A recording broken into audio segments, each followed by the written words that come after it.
In the 10th century BC, the main rival of the kingdom of Israel were the Philistines. One of the battles of the Jews with this warlike people is described in detail in several chapters of the first book of Kings. The Philistines won a crushing victory. Their jubilation was intensified by the fact that they took the main shrine of the Israelites, the Ark of the Covenant, as a trophy from the battle.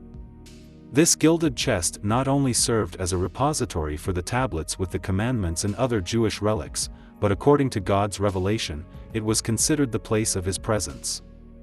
The Philistines placed the ark in the pagan temple of Dagon.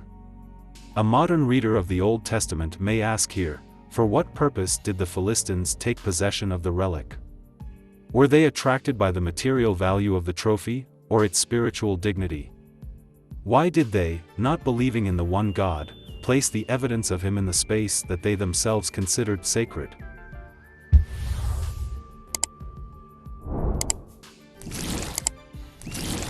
A group of American scientists from Chicago, Missouri and Wisconsin answered these questions by analyzing a passage from the first book of Kings in light of archaeological finds.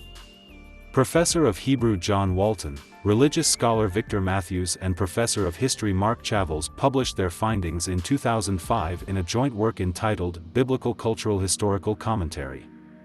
In ancient times in the Middle East, every war had a sacred character, that is, it was believed that the confrontation occurred not only between peoples, but also between their patrons from the other world.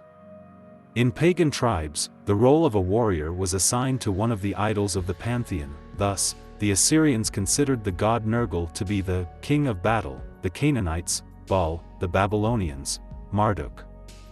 The presence of gods in the army was personified by special standards or statues. These relics are mentioned in the annals of the Assyrian king Shalmaneser III and the texts of the state of Mari. Portable idols not only accompanied the army, but could also be captured. Another Assyrian ruler, King Esarhaddon, reports on this practice in his chronicles. The Philistines did not single out the Ark of the Covenant from the endless series of idol images. For them, placing the Jewish relic in the temple of Dagon meant that Yahweh, the God of Israel, was captured by a more powerful spirit. However, this was not the end of the story of the ark's capture. The day after the battle, the Philistines found the statue of Dagon toppled from its pedestal. It lay face down in front of the Jewish shrine.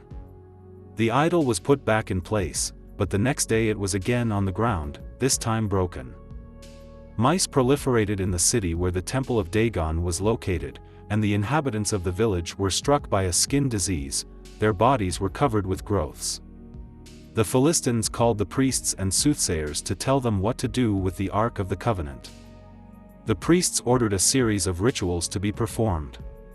They ordered that mice be made of gold, that these figurines be placed along with the Ark on a cart harnessed to cows that had recently calved for the first time and had never been harnessed before, and that they be released to wander freely.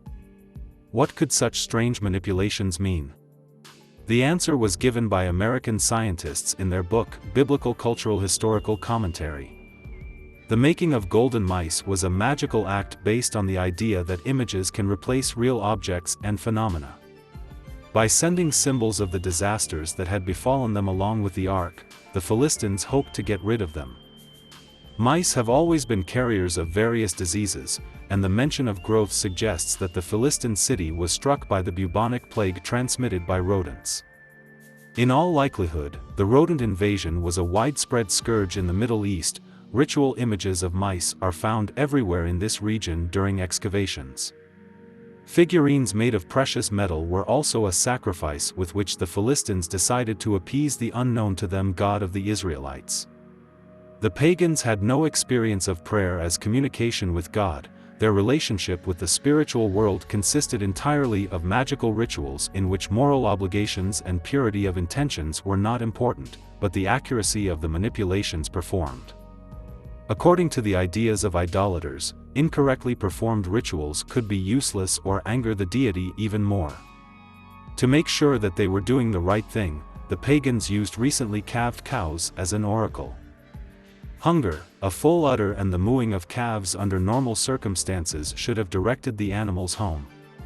However, this time the cows, contrary to their natural needs, chose the road that stretched up the mountain and led to the Israeli city of Bethshemesh.